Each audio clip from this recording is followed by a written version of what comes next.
Bonjour, je présente une analyse de mon séjour en France et d'une étude sur l'organisation des cellules endothéliales dans les lits vasculaires de souris. Je vais commencer avec une courte description du séjour qui était en échange pendant mon 4e année de licence au sein d'une double spécialisation en biologie et en langue française. Après, je parlerai de mon étude scientifique en France. J'expliquerai le sujet, montrerai ma méthodologie et ensuite je vous présenterai quelques résultats clés.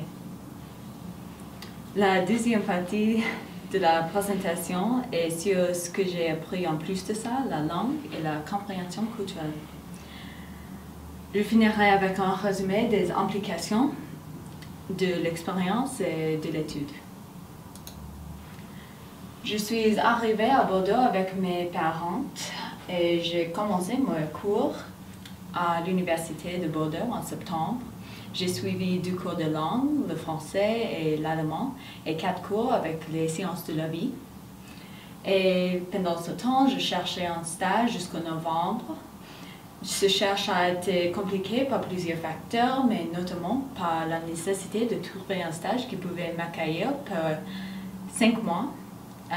Ce type de stage est plus similaire au stage de Master 1 que la finie de la licence. Quand j'ai commencé mon stage en février, j'étais donné un projet assez nouveau, alors j'ai dû organiser et trouver des nouvelles méthodologies. Et j'ai fini mon stage quelques jours avant mon départ de France, et pendant ce temps, mon papa est arrivé pour m'aider avec mon déménagement et voyager un peu plus. Maintenant, je vais parler de mon stage avec Anselme. En gros, ce projet offre un aperçu des facteurs génétiques qui peuvent causer des maladies cardiovasculaires. Ce type d'étude est vraiment important parce que les maladies cardiovasculaires causent 31% des maladies cardiovasculaires mondiales. L'unité 1034 se concentre sur des voies de signalisation impliquées dans le dysfonctionnement endothélial, comme Winfriesl, Hedgehog et JAK2. Et ces voies sont des chemins qui connectent les modèles génétiques d'une cellule avec les produits protéiniques qui causent le fonctionnement et la structure d'une cellule.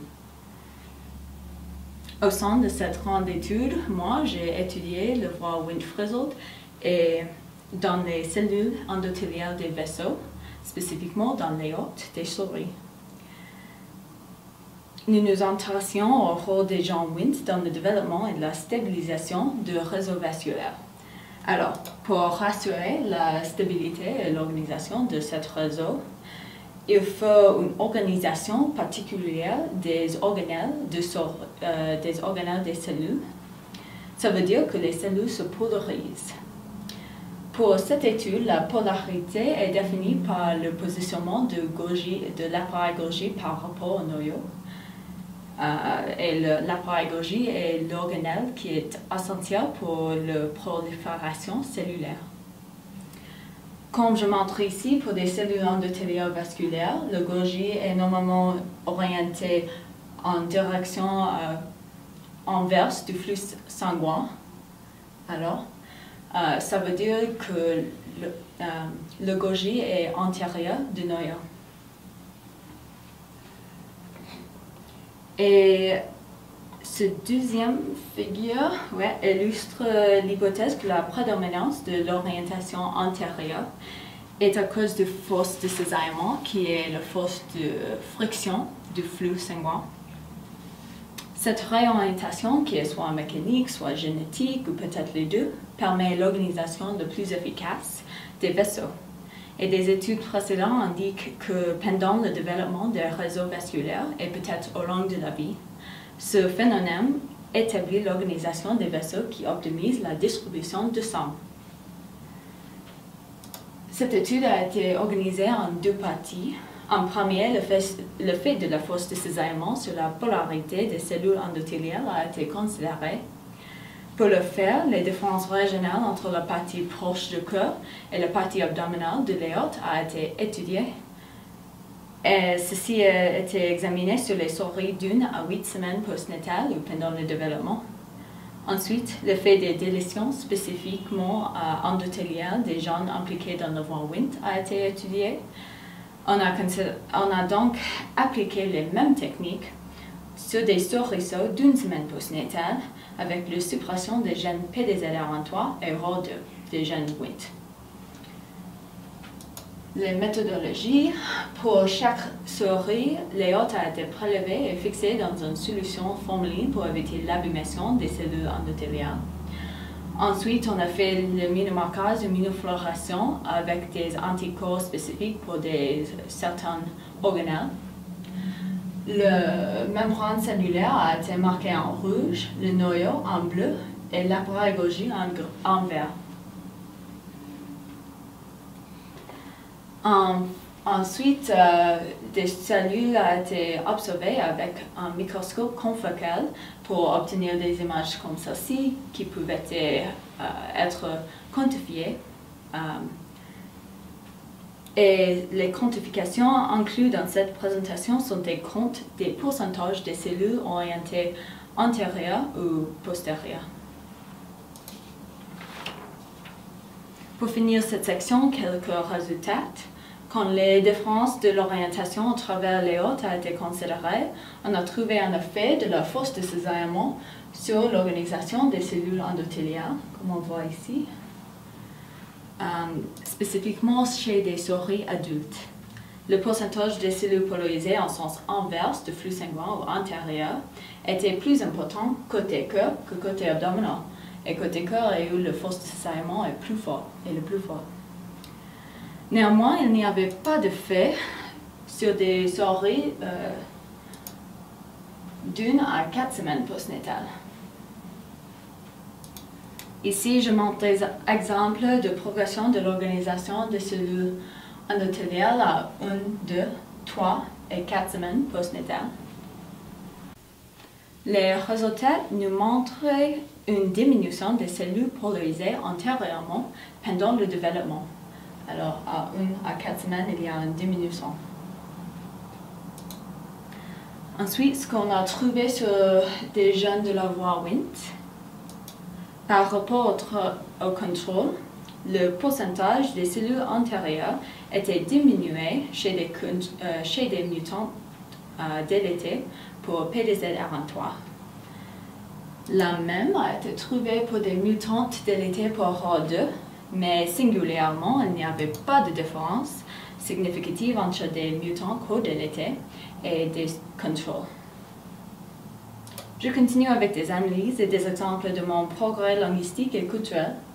J'avais suivi des cours de langue depuis le lycée, mais quand je suis arrivée en France, mon niveau de langue n'était pas si fort qu'espéré, mais j'avais beaucoup de là, dont un cours intensif de français montré ici, et des cours de français pendant l'année. Pendant mes cours de sciences, j'ai appris beaucoup sur les aspects familiers de la langue, peut-être plus que sur la langue formelle. Par exemple, j'ai appris des raccourcissements utilisés pour prendre rapidement des notes dans les cours, et j'ai appris aussi à comprendre l'argot familier de la langue parlée et écrite dans, par exemple, des textos. En outre, mon progrès linguistique a été influencé par des aspects culturels. J'avais noté la franchise des Français comme, par exemple, en profession m'a demandé si mon niveau de langue était assez fort, si nécessaire pour suivre des cours en français. Mais j'ai trouvé plus tard que le bout de cette franchise. Les Français sont normalement très ouverts aux questions et aux discussions. Et si elles sont peu directes, elles acceptent facilement le criticisme et les suggestions. Ce que j'ai appris au cours a été applicable pendant mon stage aussi. On a utilisé beaucoup de raccourcissements. Le laboratoire a devenu labo, par exemple. Aussi, les souris avec des délétions spécifiques pour certains gènes a été devenu des souris KO. C'est un mot anglais, mais j'avais parfois des difficultés à comprendre ces raccourcissements, et surtout quand elles viennent des mots anglais, mes collègues ne pensaient rarement d'expliquer. Une autre difficulté provenait des mots d'adresse. Au début, j'ai dit « vous » à tous mes collègues qui étaient plus âgés de moi. Mais ils m'ont tutoyé facilement, ma superviseure inclus, alors j'ai dû apprendre à dire « vous » au directeur du laboratoire ou dans des occasions formelles, mais « tu » normalement à tout le monde. Il y avait des moments pendant le stage où j'ai vu fortement mon progrès linguistique. Par exemple, parfois j'ai pu deviner le sens d'un mot ou d'une phrase la première fois que je l'ai entendu. Je finis avec un point concernant la compétence interculturelle. Alors, une expérience interculturelle implique un échange entre le pays d'origine et le pays d'accueil. Alors, je venture de dire qu'un séjour comme le mien doit encourager des compétences applicables à tout cas. J'ai appris comment vivre en France, oui. Mais j'ai appris en outre comment méditer et comprendre des autres cultures, l'américaine inclus. Alors, deux expériences qui ont augmenté mes compétences interculturelles ont été des présentations et les pauses. Les présentations sont... on fait beaucoup de présentations pendant des cours en France et pendant mon stage, j'ai fait 4 présentations avec mon groupe de laboratoire et une présentation à tout le laboratoire, alors les 3 groupes là. Et la première fois, j'avais aucune idée comment le faire. Mais à la fin, j'ai réussi assez bien et ça m'a préparé pour aujourd'hui et aussi pour le futur. En outre, j'ai beaucoup appris sur la gestion du temps et l'importance des pauses. J'ai mangé et pris un café avec mes collègues presque chaque jour pour mieux comprendre leur culture. À la même fois, j'ai commencé à voir comment les pauses éclairent la tête et l'esprit. En fait, j'ai mieux travaillé après ces repas. En sommaire, ce séjour et ce projet donnent des signes encourageants pour la coopération internationale dans la recherche et montrent l'importance de la compréhension de langue pour cette coopération. Une meilleure compréhension du rôle du jeune Wnt donne un aperçu des traitements des maladies cardiovasculaires et, personnellement, j'ai développé et appris comment la politesse et l'éthique du travail américaine peut être améliorée par la franchise et la motivation intrinsèque française, ainsi qu'une compréhension de la valeur d'une pause.